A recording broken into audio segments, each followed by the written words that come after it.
Hey, it's Todd. Todd and Jag. Jag and Todd. It's Jag and Todd.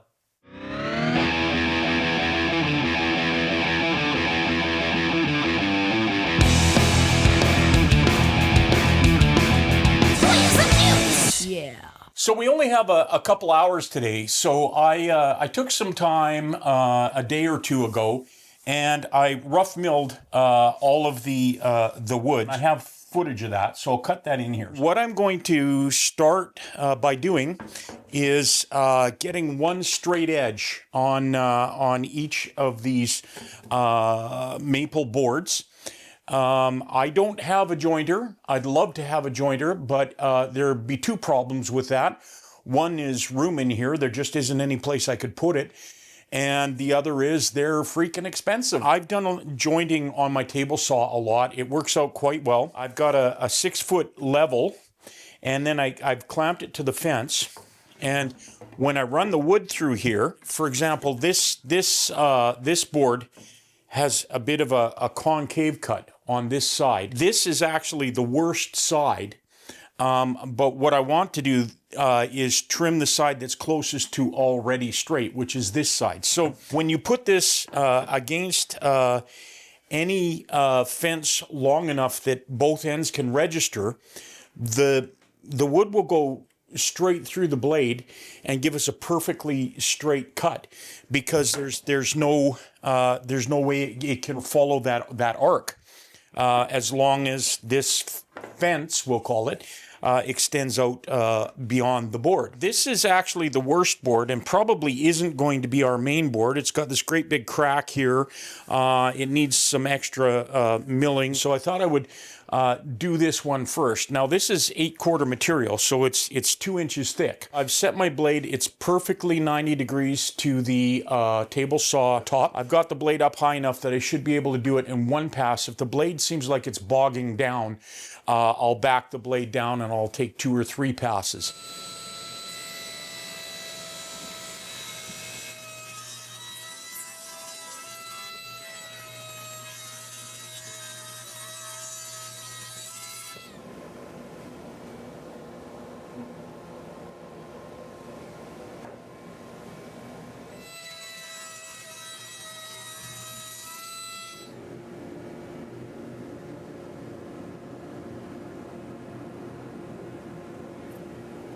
So now I'm going to cut these down to the sticks. So I'm going to cut these down to 3.5 inches wide. Now in the last video, I said we were going to be making the stave blanks about 3.83 inches, I think. I'm not doing that, and we'll discuss why when Todd's here. I'm going to also resaw them so that we end up with sticks that are 3.5 inches wide by just a little bit more than 3/4 thick.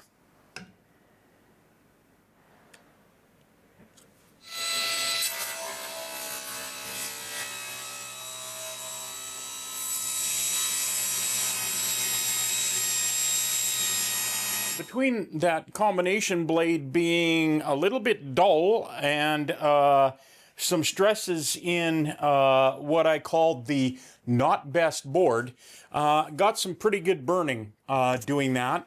Not too concerned about that. These are still blanks. That's not the finished faces. When we do the next cutting to cut the bevels and cut everything down, I have a fine finish blade that's brand new that I will be putting on. So we shouldn't have any burning issues at that point. We're also only going to be dealing with 3/4 inch stock at that time. These right now are just a little bit under 1 inch thick. I'm going to plane them on alternating sides till I get, like I say, close to 3/4 of an inch. If they're a little over, I'm not too concerned about that. As long as I don't go too much under 3/4 of an inch, I think we're good.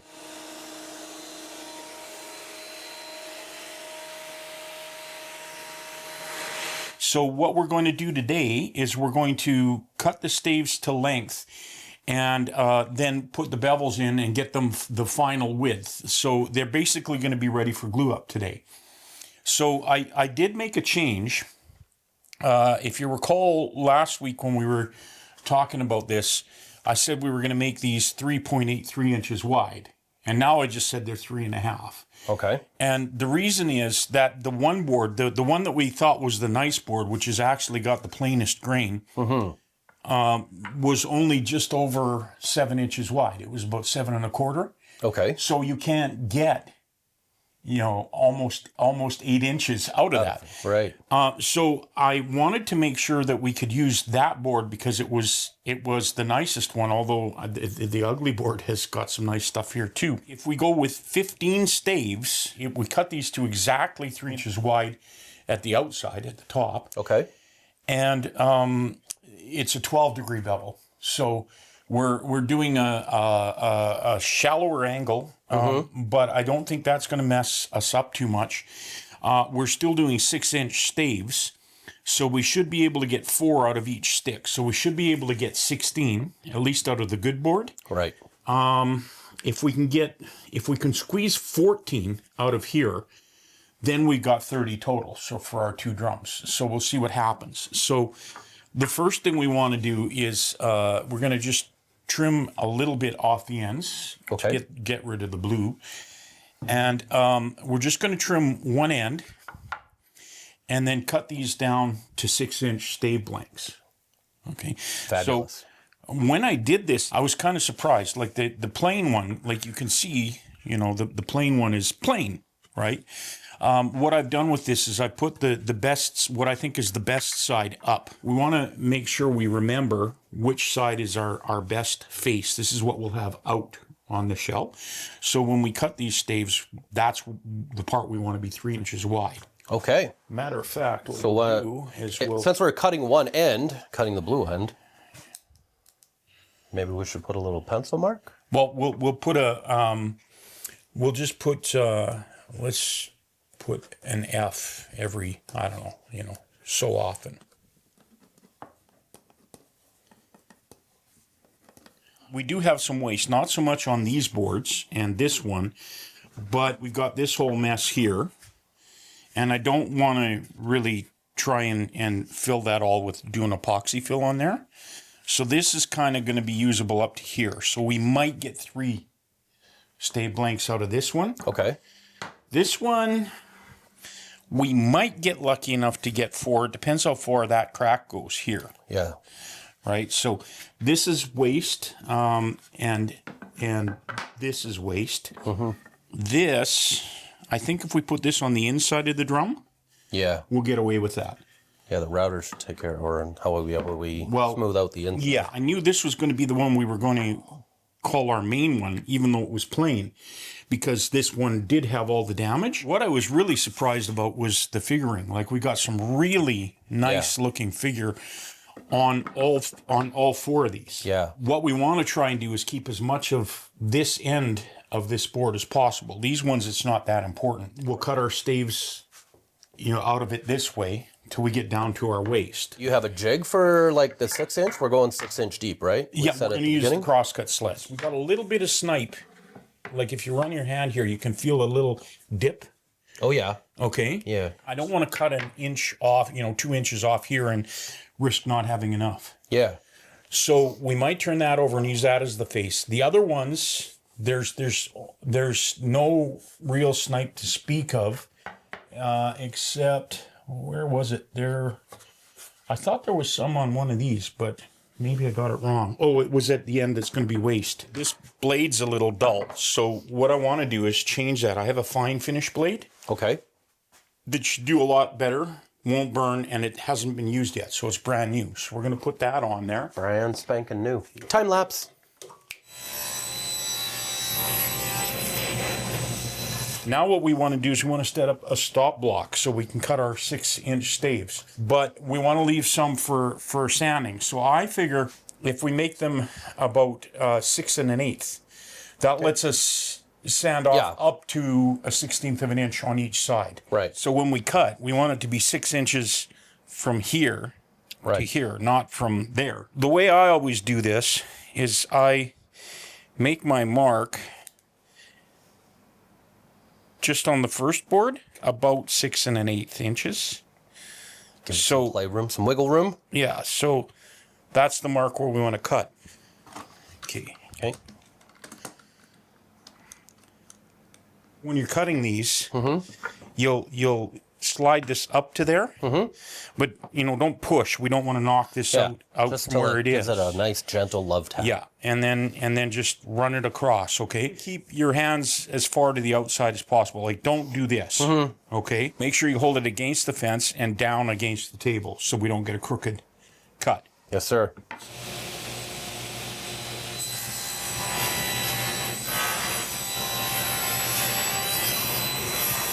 So we got some figuring there. Got some figuring there. That's why they have Fs. No, that's face. Oh. Got a little figuring I thought there. it was for figure. We got figuring there. Some figuring there. Some there. And so, okay, so 3, 4, 5, 6, 7. So we got 7. Another 8 will make 15. So we should be able to alternate these. Do you see any cracks in the ends of these? No, I don't know if that's a saw mark. That's the only thing I see there, but that's not a crack. That just looks like a saw mark. That's a saw mark. Yeah. That one has a little crack right there. Let's go with this. We'll figure it out later. I am down. This is a first time project, so. And we're not going to cut the other ones. So one thing I said we were going to do in the last video was that we were going to bevel them before we cut them down. Okay. But to my way of thinking, this is going to be much more accurate. Yeah. Like if we cut, we cut a 24-inch one, and it could wander. The blade could do anything. Yeah. With this way, we're going to be a lot tighter. So now what we want to do is we want to put the bevel on one side. We're not worried about our final width yet. We just want to get the bevel on this side. Okay. Then we'll turn it around and we'll sneak up on 3 inches. So we'll just zero it there. So now we got our zero reference. And we want to go to 78. This should say 78. And that should be a 12-degree bevel. Right? Because 90 is straight up. Yep. 78 is 12 this way. We want the 12 to be like this. Right? Yes. So I'm agreeing because I can't think that fast. Yep. lock this down. So just double check. We're at So zero there. I don't know why. I always check at the front and here. And we check there. Yeah, see, it's... Now it's 77.95. That, I find that happens sometimes when I tighten this up. Okay, it says 78. I'm not even looking again. About there ought to do it. What's that giving us? Yeah. So what we're going to do is we're going to cut one. Okay. Okay, and then once we get that bevel cut, we'll put this up here and see what the gauge says.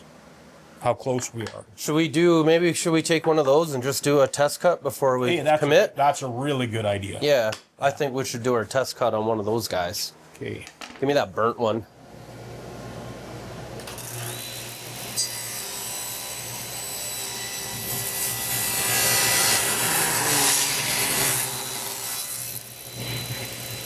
That says 89.85. Yeah. And that says 77 point. 9. We're within. Yeah. Okay.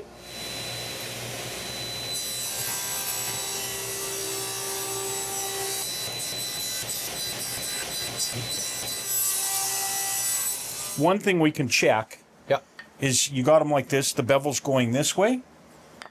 Turn them like this and see if they match up. Put them on something flat, push it together. See how the seam basically disappears here? Yes. Okay. So I would expect these to match because we cut them exactly the same. We didn't move that bevel at all. Mm-hmm. So now what we want to do, well, these ones are our keepers. This is our tester. Yeah. So I've drawn a line on here, and that's pretty much 3 inches. What we're going to do is we're going to sneak up to that line, and then we'll use the calipers and make sure when we're exactly 3 inches, and then we aren't moving any of this. Right. But what I want to do first is once we get a full bevel on this side, I want to take this and then see how it lines up to that. You know, if we do the same thing, it's flat, and it doesn't open or, you know, on the inside or outside, then we know we've nailed the angle. The angle? This might say less than 3 inches. This is really accurate here, Yeah. but this may say less than 3 inches because we're going 3 inches wide at the top, and this is to where the blade, the curve starts here. Right. So I'm going to take this. Let's try it. We'll set this to 3 1/8 and see what we're going to get. Looks like we might just Looks get like this we're going end to take off. the corner just Yes. off. Yeah. So that's what we want to do. As soon as we get this corner off, that's when I want to check it to those. Okay. Okay, so you ready to do this? I am. I got my ear protection in. I already got my eye protection on. So same thing. We want to keep this against the fence. Yeah.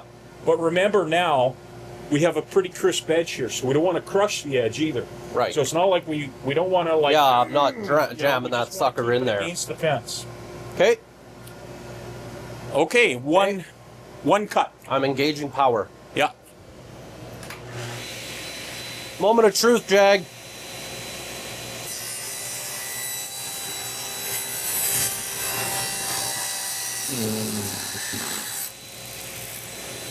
So you see how we wanted to chatter, right? Yeah. Because there's not much against the fence there. Right.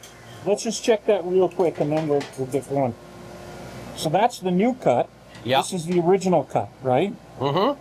So now that's closing up nice, Yes. right? Yep. What's it looking like down here? They're pretty solid. I feel like we could glue those two together. Yeah. Very nice. We'll go with 16th. We're still not gonna be there, but I'd rather have to take a bunch of shots on it than overshoot. Makes sense. Okay.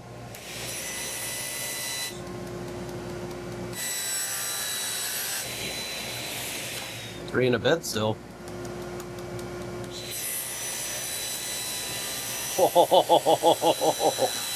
We're like right on the pencil line. 125 out of 128. Probably as pretty close to 3 as. We're gonna call that good. We'll measure this next one though when we're done, Okay. because we can't do it anymore on this. Yeah. Understood. But are we gonna try one of these guys or another? Oh yeah, I guess we have Let's to. use one of the real ones. Okay. Or I know you did, but make sure you got the bevel the right way, right? Yeah. Okay, you ready to go? Yes sir. Yeah. That's perfect. 3. All right. Let's see what the other side of this says. Oh yeah, so we got this one done. Yeah. Let's put them up here when we get them done. Okay.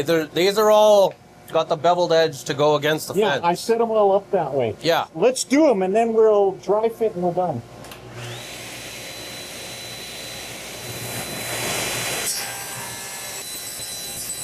Let's see Yeah. if we can get a dry fit going here. With painter's tape. No, we'll just stand them up dry just to Okay. get a rough idea. Oh, I get what you're saying, and then see if it actually makes a snare drum.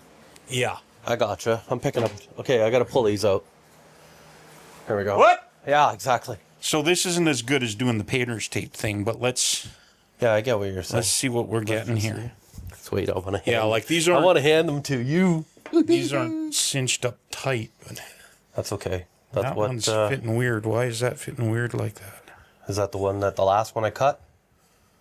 Possibly. Oh, there's some. There's just some schmutz on it. Yeah.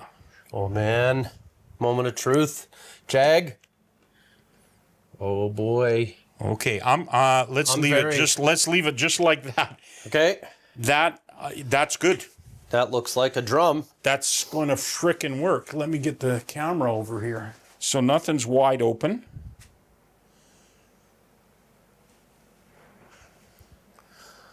Everything's exactly the right height.